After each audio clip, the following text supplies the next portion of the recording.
आमचे बापू तुम्ही महात्मा, नमन स्वीकारा आमचे बापू तुम्ही महात्मा. भारताच्या प्रगतीसाठी तुमचा अमर आत्मा, भारताच्या प्रगतीसाठी तुमचा अमर आत्मा. अध्यक्ष महाशय, पूज्य गुरुजन वर्ग आणि येथे जमलेल्या माझ्या बालमित्रांनो, आज मी तुम्हाला महात्मा गांधी यांच्याविषयी काही 2 शब्द सांगणार आहे. ते तुम्ही शांत चित्ताने ऐकून घ्यावे अशी माझी नम्र विनंती. महात्मा गांधी यांचा जन्म 2 ऑक्टोबर 1869 रोजी गुजरात येथील पोरबंदर या गावी झाला. त्यांचे पूर्ण नाव मोहनदास करमचंद गांधी असे होते.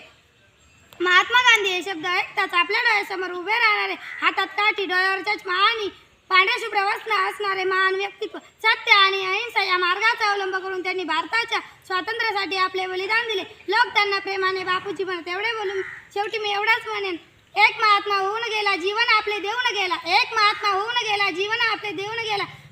स्वातंत्र्याच्या देशासाठी बलिदान प्राणाची देऊन गेला. स्वातंत्र्याच्या देशासाठी बलिदान प्राणाची देऊन गेला. जय हिंद, जय भारत. धन्यवाद.